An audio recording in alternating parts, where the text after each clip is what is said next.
तो हेलो बच्चों, welcome to grab classes. आज हम डिस्कस करने वाले हैं इलेक्ट्रिक फील्ड के बारे में। इससे पहले हमने कूलम फोर्स के बारे में डिस्कस कर लिया था। तो आगे देखते हैं इलेक्ट्रिक फील्ड के बारे में। और तो अगर मैं इलेक्ट्रिक फील्ड के बारे में थोड़ा बात करूं तो देखिए, इलेक्ट्रिक फील्ड क्या होता है। एक ऐसा रीजन होता है किसी भी चार्ज पार्टिकल के चारों ओर का, एक ऐसा रीजन जिसके अंदर अगर कोई दूसरा चार्ज पार्टिकल आता है तो उस चार्ज पार्टिकल पे एक फोर्स एक्सपीरियंस होता है। ठीक है, तो उस रीजन को बोला जाता है इलेक्ट्रिक फील्ड। तो इलेक्ट्रिक फील्ड को और भी डिटेल में देखते हैं। और तो इलेक्ट्रिक फील्ड की बात करने चल रहे हैं यहाँ पे हम। देखिए इलेक्ट्रिक फील्ड,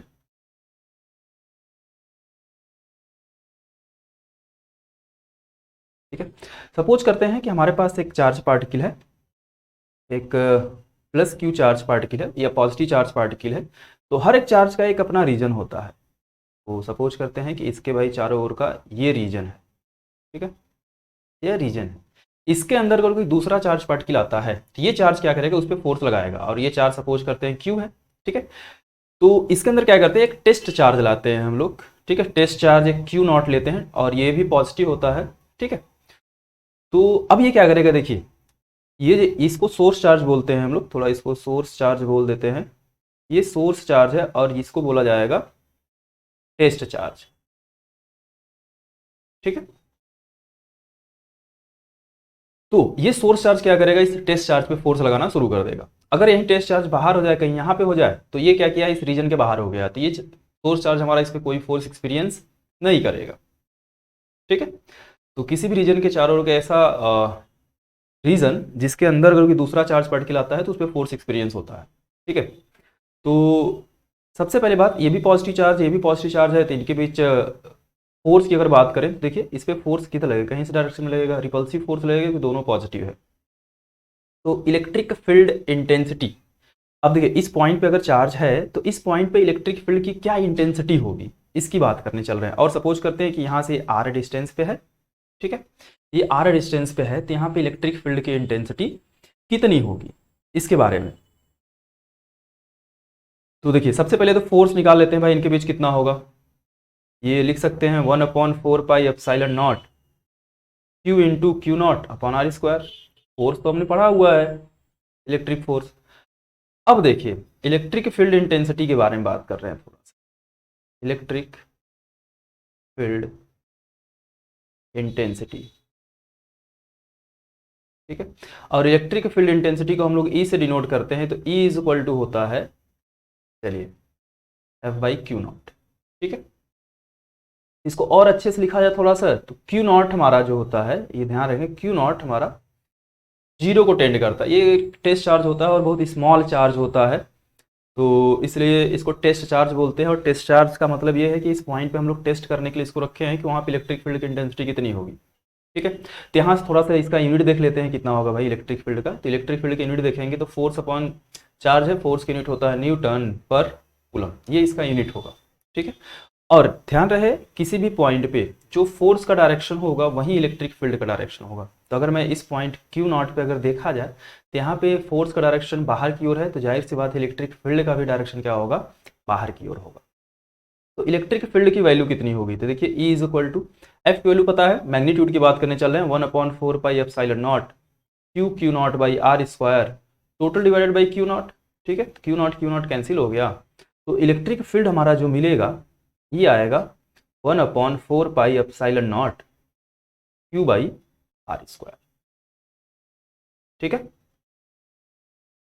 ये हमारा इलेक्ट्रिक फील्ड आया। अब इस फार्मूले में अगर देखा जाए तो कहीं पे भी क्यू नॉट नहीं आया है, इसका मतलब ये हुआ कि हमारा इलेक्ट्रिक फील्ड टेस्ट चार्ज पे डिपेंड नहीं करता है, ठीक है। तो किस पे डिपेंड करता है भाई, तो ये देखिए सोर्स चार्ज पे डिपेंड करता है, यहाँ दिख रहा होगा आपको, ये सोर्स चार्ज पे डिपेंड करेगा। और इनके बीच किस पॉइंट पे आप निकाल रहे हैं, कितने डिस्टेंस पे डिपेंड करेगा। तो देखिए अगर आप इलेक्ट्रिक फील्ड देखा जाए तो ये डायरेक्टली प्रोपोर्शनल है 1/r स्क्वायर के, या डिस्टेंस के स्क्वायर के इनवर्सली प्रोपोर्शनल है, आप ऐसा भी बोल सकते हैं, ठीक है। इसका मतलब ये हुआ कि अगर आप डिस्टेंस बढ़ा रहे हैं, ठीक है, तो इलेक्ट्रिक फील्ड की इंटेंसिटी क्या होगी, वो अपने आप डिक्रीज होना शुरू हो जाएगी। बाकी 1/4 पाई एक कांस्टेंट है, इसके बारे में हमने जब कूलम फोर्स पढ़े थे तो उसमें डिस्कस किए थे। आप पिछला लेक्चर जा करके आप देख लीजिएगा, जो लोग भी इसको नहीं देखे होंगे, ठीक है, तो ये इलेक्ट्रिक फील्ड होता है किसी भी पॉइंट चार्ज का। थोड़ा और अच्छे से अगर देखा जाए इसको तो देखिए, सपोज करते हैं यहाँ पे एक हमारे पास चार्ज है Q। अब यहाँ पॉइंट P पे हमको इलेक्ट्रिक फील्ड बताना है कि इसकी इलेक्ट्रिक फील्ड की इंटेंसिटी कितनी होगी। और यहाँ से ये पॉइंट P हमारा जो है सपोज करते हैं R डिस्टेंस पे है। तब देखिए electric field at point P लिख रहे हैं, EP ये होगा 1/4πε0 Q बाई R स्क्वायर। ठीक है, ये होगा इलेक्ट्रिक फील्ड की इंटेंसिटी। ठीक है, इस पॉइंट पे। अच्छा, डायरेक्शन की बात करेंगे तो ये देखिए पॉजिटिव चार्ज है, तो पॉजिटिव चार्ज के कारण इलेक्ट्रिक फील्ड का डायरेक्शन जो फोर्स का होगा, यहाँ टेस्ट चार्ज आप सपोज कर सकते हैं रख के, तो इलेक्ट्रिक फील्ड का ये डायरेक्शन होगा। ठीक है, तो आगे बात करेंगे, थोड़ा सा इलेक्ट्रिक फील्ड की कुछ प्रॉपर्टी होती है उसको देखते हैं, फटाफट करेंगे। प्रॉपर्टीज बोर्ड के लिए इंपॉर्टेंट है, तो बोर्ड में पूछा भी जाता है, इसको देख लेते हैं। Properties of electric field lines, properties of electric field lines. ठीक है, सबसे पहला, अगर कोई भी पॉजिटिव चार्ज है तो उसके कारण इलेक्ट्रिक फील्ड लाइंस हमेशा बाहर की ओर निकलेंगे, आउटवर्ड डायरेक्शन हो। ठीक है, अगर निगेटिव चार्ज है भाई उसके कारण जो इलेक्ट्रिक फील्ड होंगी वहां पे इलेक्ट्रिक फील्ड हमेशा अंदर की ओर आती हैं, आके मिलती हैं निगेटिव चार्ज पे। ठीक है, नेक्स्ट बात करते हैं, अगर सपोज करते हैं एक पॉजिटिव चार्ज है और एक निगेटिव चार्ज है। ठीक है, तो यहाँ देखिए पॉजिटिव चार्ज से इलेक्ट्रिक फील्ड लाइंस बाहर की ओर निकलेंगी और नेगेटिव चार्ज पे जाकर खत्म हो जाएंगी। ठीक है, और ये कर्व पाथ बनाते हुए चलती है। कर्व पाथ क्यों बनाती है अभी आगे डिस्कस करते हैं हम लोग, कुछ इस तरीके से जाएंगे। तो electric field lines positive charge से निकलेंगे और नेगेटिव चार्ज पे जाकर के खत्म हो जाती हैं। नेक्स्ट देखते हैं, देखिए किसी भी सरफेस से, आप सपोज करते हैं कि ये हमारे पास एक सरफेस है और ये चार्ज है, पॉजिटिव चार्ज है, तो यहाँ से जाहिर सी बात इलेक्ट्रिक फील्ड लाइंस बाहर की ओर निकलेंगी। जब बाहर की ओर निकलेंगी तो इलेक्ट्रिक फील्ड लाइंस हमेशा सरफेस के परपेंडिकुलर निकलती हैं, ध्यान रहेगा ये बात। नॉर्मली जाती हैं इलेक्ट्रिक फील्ड लाइंस हमेशा, जो भी सरफेस होगा चाहे मिलेंगी तब भी, और कहीं से जब बाहर निकलेंगी तब भी इलेक्ट्रिक फील्ड लाइंस हमेशा सरफेस के परपेंडिकुलर बाहर की ओर निकलेंगी इस पॉजिटिव चार्ज के कारण। निगेटिव चार्ज होता है तो यही सरफेस के परपेंडिकुलर होती है, बट वो मिलती जा करके। ठीक है, इसीलिए वो क्लोज पाथ बनता है, जो क्लोज पाथ, सॉरी क्लोज नहीं, कर्व पाथ। ठीक है, इसलिए कर्व पाथ बनता है। और एक बात और ध्यान रखेंगे कि इलेक्ट्रिक फील्ड लाइंस कभी भी क्लोज लूप नहीं बनाती हैं। ठीक है, do not form close path. ठीक है, तो इलेक्ट्रिक फील्ड लाइंस कभी भी क्लोज लूप नहीं बनाएंगी, ये भी बात आप ध्यान रखेंगे। नेक्स्ट बात करते हैं थोड़ा सा, जैसे देखिए सपोज करते हैं कि ये अगर हमारे पास एक पॉजिटिव चार्ज है तो यहाँ से इलेक्ट्रिक फील्ड लाइंस बाहर क्यों निकलेंगी, कुछ इस तरीके से।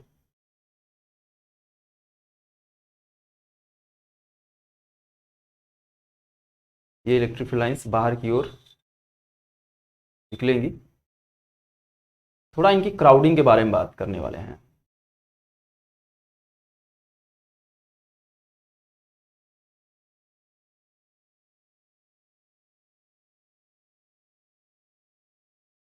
अगर क्राउडिंग की बात करें तो देखिए जो चार्ज पार्टिकल है इसके पास इलेक्ट्रिक फील्ड की क्राउडिंग जो है वो आपको ज़्यादा दिख रही होगी। इसके पास में देखा जाए इलेक्ट्रिक फील्ड की जो क्राउडिंग है वो काफ़ी ज़्यादा है। क्राउडिंग मतलब काफ़ी पास पास है, उनकी डेंसिटी थोड़ा ज़्यादा है। ठीक है, जैसे जैसे आप दूर जाएंगे क्राउडिंग क्या होती जा रही है, कम होती जा रही है।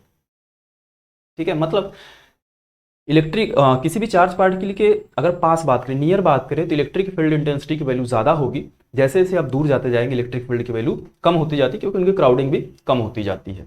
ठीक है, नेक्स्ट बात करते हैं, देखिए इलेक्ट्रिक फील्ड लाइंस जब भी चलेंगी, सपोज करते हैं ये पॉजिटिव चार्ज है और ये निगेटिव चार्ज है, पॉजिटिव चार्ज से निकल के ये निगेटिव चार्ज पे जाएंगी, तो इलेक्ट्रिक फील्ड लाइंस कभी भी एक दूसरे को कट नहीं करेंगी।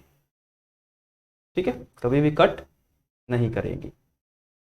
ठीक है, और इसके किसी भी पॉइंट पे आप अगर टेंजेंट ड्रॉ करते हैं तो ये हमको इलेक्ट्रिक फील्ड इंटेंसिटी का डायरेक्शन बताएगा। किसी भी पॉइंट पे, पाथ पे, इलेक्ट्रिक फील्ड लाइंस के किसी भी पाथ पे अगर आप टेंजेंट ड्रॉ करते हैं तो वो हमको इलेक्ट्रिक फील्ड इंटेंसिटी का डायरेक्शन बताता है। और ये बात हमेशा याद रखेंगे आप कि इलेक्ट्रिक फील्ड लाइंस कभी भी एक दूसरे को कट नहीं कर सकती हैं। ठीक है, सपोज करते हैं अगर कट करेंगे क्या होगा, एक ये गई इलेक्ट्रिक फील्ड लाइंस, एक ये गई। ठीक है, आप एक और निकाल के कुछ ऐसा कर सकते हैं। तो यहाँ पे देखिए इलेक्ट्रिक फील्ड के एक ही पॉइंट पे दो डायरेक्शन मिलने लगेंगे। ठीक है, जो कि पॉसिबल नहीं है। एक देखिए यहाँ पे मिल गया और एक इधर मिल गया, जो कि पॉसिबल नहीं है इस पॉइंट पे दो इलेक्ट्रिक फील्ड लाइंस मिलना। तो इसलिए इलेक्ट्रिक फील्ड लाइंस कभी भी एक दूसरे को कट नहीं कर सकती हैं। इसी के साथ हम आगे चलते हैं नेक्स्ट पॉइंट पे। आगे बात करने वाले हैं, थोड़ा फास्ट चल रहा हूं मैं और आप फटाफट बस रिवाइज करते हुए चलिएगा। नेक्स्ट बात करेंगे इलेक्ट्रिक डाइपोल के बारे में भाई। ठीक है, इलेक्ट्रिक डाइपोल। ठीक है, अगर इलेक्ट्रिक डाइपोल की बात करें तो देखिए इलेक्ट्रिक डाइपोल में क्या होते हैं, दो इक्वल चार्ज होते हैं लेकिन अपोजिट साइन के होते हैं और काफी पास पास रखे होते हैं। तो इस पूरे कॉम्बिनेशन को या इस सिस्टम को बोला जाता है इलेक्ट्रिक डाइपोल। जैसे ये एक पॉजिटिव चार्ज और ये नेगेटिव चार्ज, सेम चार्ज मैंने बोला था, ये प्लस क्यू रहेगा और ये माइनस क्यू रहेगा। ठीक है, मैग्नीट्यूड तो सेम रहेगा लेकिन इनका जो साइन है वो डिफरेंट डिफरेंट रहेगा। एक मतलब पॉजिटिव चार्ज आएगा, दूसरा नेगेटिव चार्ज। इनके बीच का कुछ डिस्टेंस होगा 2a मान लेते हैं, बहुत स्मॉल डिस्टेंस होता है, वो 2a होता है। ठीक है, तो इसको बोला जाता है इलेक्ट्रिक डाइपोल। ये किसी में और नाम पढ़ेंगे electric dipole moment, electric dipole moment. ठीक है, इलेक्ट्रिक डाइपोल मोमेंट देखिए इसको P से डिनोट करते हैं। तो P जो होता है ये Q इंटू 2a के बराबर होता है। कोई भी एक चार्ज और इनके बीच का जो डिस्टेंस है उसके मल्टीप्लिकेशन के बराबर होता है। और इलेक्ट्रिक डाइपोल मोमेंट एक वेक्टर क्वांटिटी होता है, ये भी आप ध्यान रखेंगे। इलेक्ट्रिक डाइपोल मोमेंट एक वेक्टर क्वांटिटी होता है, पूछा जाता है खूब। It is a vector quantity. ठीक है, नेक्स्ट यूनिट की बात कर लेते हैं। तो अगर यूनिट की बात करेंगे तो इसके अंदर देखिए चार्ज इंटू डिस्टेंस है तो कूलम मीटर, ये होगा इसका यूनिट यहाँ पे। और यहाँ पे डायरेक्शन की बात करेंगे तो इलेक्ट्रिक डाइपोल मोमेंट का डायरेक्शन होता है negative charge to positive charge, कहीं ये होगा इलेक्ट्रिक डाइपोल मोमेंट का डायरेक्शन। ठीक है, नेगेटिव चार्ज से पॉजिटिव चार्ज की ओर होता है इलेक्ट्रिक डाइपोल मोमेंट का। अब आगे हम बात करने वाले हैं किसी भी इलेक्ट्रिक डाइपोल के कारण इलेक्ट्रिक फील्ड इंटेंसिटी की वैल्यू कितनी होगी। ठीक है, तो आगे चलते हैं हम लोग।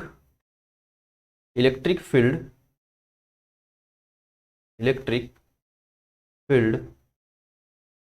Due to electric dipole, due to electric dipole. ठीक है, अब इसमें भी देखिए दो केस रहेंगे।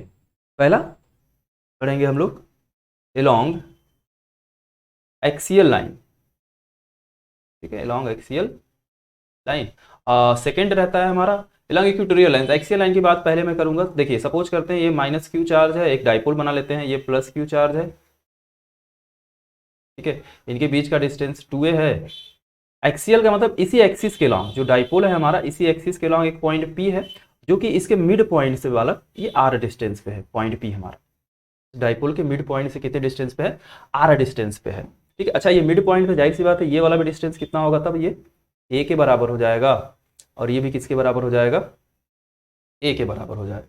ठीक, तो ये डिस्टेंस देखिए पॉजिटिव चार्ज से पॉइंट P का डिस्टेंस कितना होगा, अगर आप लिखना चाहें तो ये r माइनस a के बराबर होगा।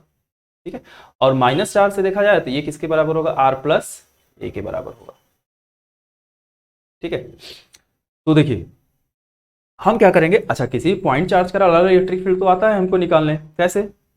अब ये पॉजिटिव चार्ज है, पॉइंट P पे इलेक्ट्रिक फील्ड का डायरेक्शन बाहर की ओर होगा, इसको E प्लस क्यू मान लेते हैं, पॉजिटिव चार्ज का है भाई। ठीक है, और माइनस चार्ज के कारण इलेक्ट्रिक फील्ड का डायरेक्शन अंदर की ओर होगा, ये हो गया E माइनस क्यू चार्ज। अब पॉइंट P पे नेट इलेक्ट्रिक फील्ड अगर आपको निकालना है तो नेट इलेक्ट्रिक फील्ड देखिए कैसे निकालेंगे, E प्लस क्यू। अच्छा दो वेक्टर, अब देखिए ऐसा कुछ, ये वेक्टर क्वांटिटी वेक्टर के फॉर्म में लिख रहे हैं। ठीक है, दो वेक्टर अगर एक दूसरे के अपोजिट डायरेक्शन में हैं तो उनका रिजल्टेंट अगर निकालना है तो हम क्या करेंगे, एक में से दूसरे को माइनस कर दिया जाएगा। ठीक है, E plus q minus E minus q. ठीक है, कुछ इस तरीके से। तो vector E is equal to देखिए क्या लिखा जाएगा, अब जब माइनस करेंगे तो E प्लस क्यू की वैल्यू पहले हम लोग निकाल लेते हैं कितना आएगा। E प्लस क्यू देखिए अगर आप लिखना चाहें तो E प्लस क्यू की वैल्यू, पॉजिटिव चार्ज कारण यहाँ पे इलेक्ट्रिक फील्ड देखिए क्या होगा, K Q by R minus A का होल स्क्वायर। ऐसे ई माइनस क्यू के कारण अगर देखना है के क्यू बाई आर प्लस ए का होल स्क्वायर हो जाएगा। फाइनली पूरा वैल्यू पुट कर अगर हम सॉल्व करते हैं तब देखिए इस केस में हमारे पास इलेक्ट्रिक फील्ड की वैल्यू कितनी आती है। तो इस केस में जो इलेक्ट्रिक फील्ड की वैल्यू आएगी ई इज इक्वल टू ये आएगा 1/4πε0 2p बाई आर क्यू। ठीक है, ये हमारा फाइनल आंसर आता है। और थोड़ा सा पीछे वाले चल रहे हैं। अब देखिए यहाँ पे जो नेट इलेक्ट्रिक फील्ड का डायरेक्शन आता है, अब हमने प्लस क्यू में से माइनस को माइनस इसको नेगेटिव किया है, तो हमारा जो नेट होगा रिजल्टेंट होगा वो भी इसी डायरेक्शन में आएगा। ठीक है, जो रिजल्टेंट इलेक्ट्रिक फील्ड आया है वो किधर होगा, आउटवर्ड डायरेक्शन में होगा। ठीक है, तो यहाँ से हम ये लिख सकते हैं। अब देखिए ये इलेक्ट्रिक डाइपोल मोमेंट का भी यही डायरेक्शन होगा।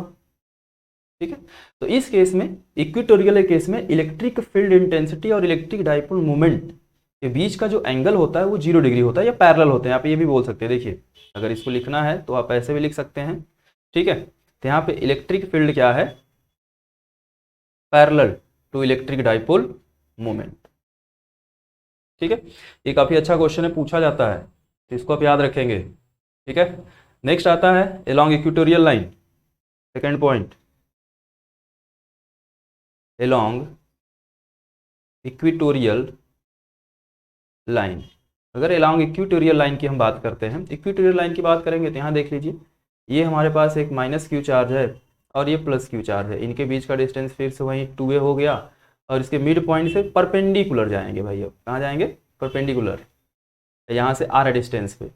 तो पहले क्या करेंगे, नेगेटिव चार्ज का इलेक्ट्रिक फील्ड निकालिए, पॉजिटिव चार्ज का निकालिए। देखिए पॉजिटिव चार्ज का अगर देखा जाएगा, पॉजिटिव चार्ज का अगर देखेंगे तो ये डायरेक्शन होगा इलेक्ट्रिक फील्ड का, नेगेटिव चार्ज का ये डायरेक्शन होगा, तो इनका रिजल्टेंट कहीं ये आएगा, ये रिजल्टेंट इलेक्ट्रिक फील्ड का डायरेक्शन आता है। तो डायरेक्ट फार्मूला में लिख रहा हूं, तब इस केस में जो रिजल्टेंट आता है E is equal to 1/4πε0 into p by r cube, ये आता है हमारा इलेक्ट्रिक फील्ड की वैल्यू। लेकिन क्या चेंज आता है, देखिए डाइपोल मोमेंट डायरेक्शन ये होगा, तो इस केस में हमारा जो इलेक्ट्रिक फील्ड होता है वो एंटी पैरेलल होता है इलेक्ट्रिक डाइपोल मोमेंट के। ठीक है, इसमें आपको दिख रहा होगा। ठीक है, तो आगे बात करते हैं।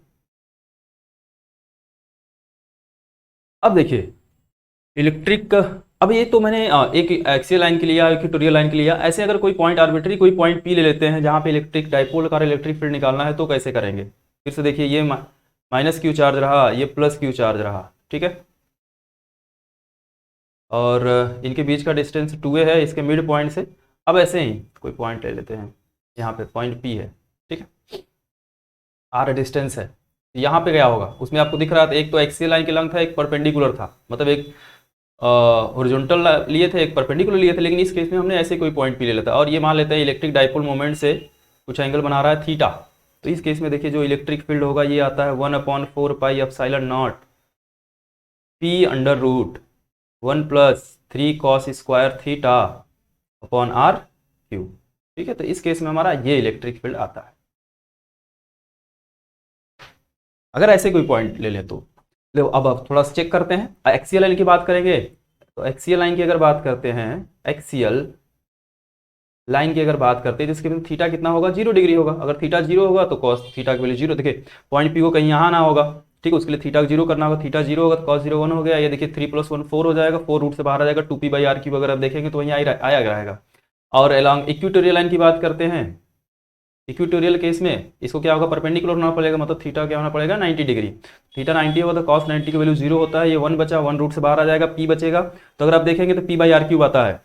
ठीक है, तो आप यहाँ से इसको याद रखेंगे तो आप डायरेक्ट फाइंड कर सकते हैं। ठीक है, डायरेक्ट यहाँ से आप निकाल सकते हैं इलेक्ट्रिक फील्ड की वैल्यू। अब आगे बात करते हैं कि अगर किसी इलेक्ट्रिक फील्ड में अगर कोई इलेक्ट्रिक डाइपोल चला जाता है या रखा जाता है तो उसमें क्या होगा। ठीक है, तो उसमें एक टॉर्क लगता है, उसको घुमाता है, तो टॉर्क कितना लगेगा उसकी बात करने वाले हैं थोड़ा सा। ठीक है, तो torque on electric dipole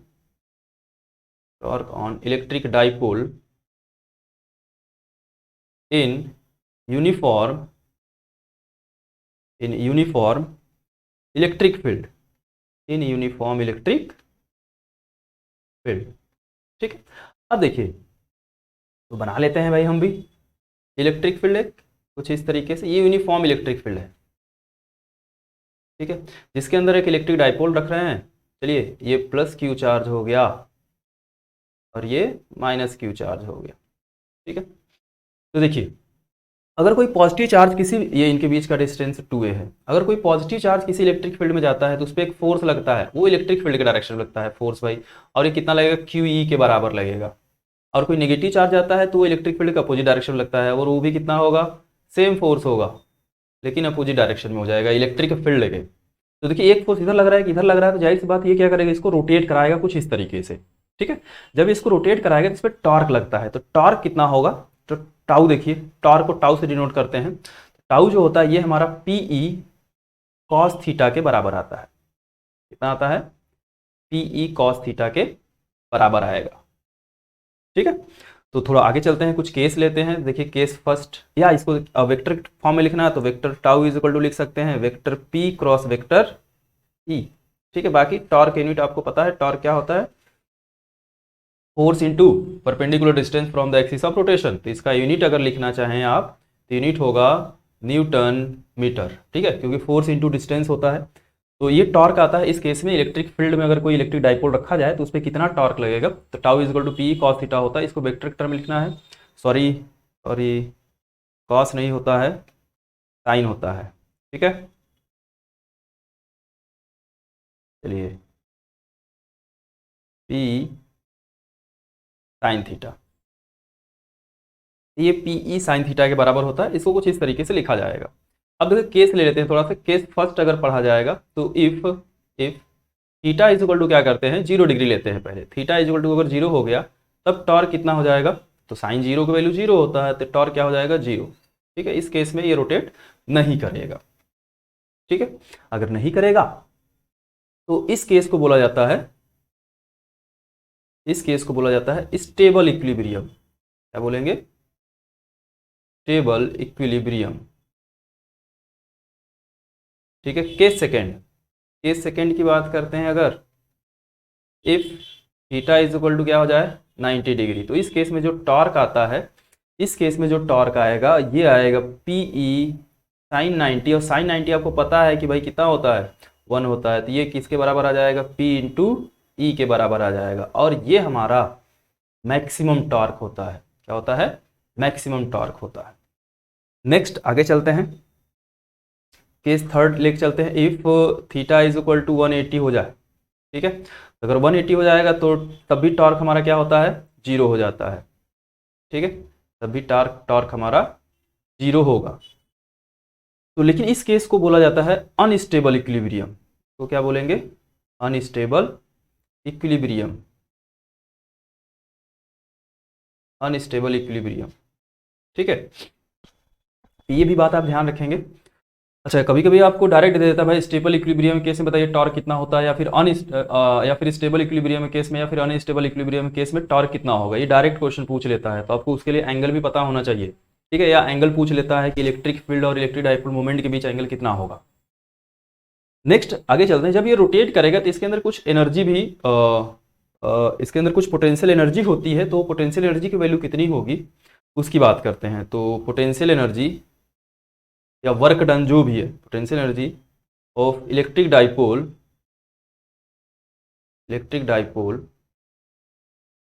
in uniform electric field, in uniform electric field. ठीक है, अगर यूनिफॉर्म इलेक्ट्रिक फील्ड में देखा जाएगा तो इसमें जो वर्क डन होता है वही हमारा पोटेंशियल एनर्जी के बराबर आएगा। तो इसको लिखेंगे आप minus P E cos theta आता है ये। ठीक है, या पोटेंशियल और लिखना है तो इसको माइनस पी डॉट ई कर सकते हैं। ठीक है, ये हमारा पोटेंशियल एनर्जी होता है। ठीक है, तो ये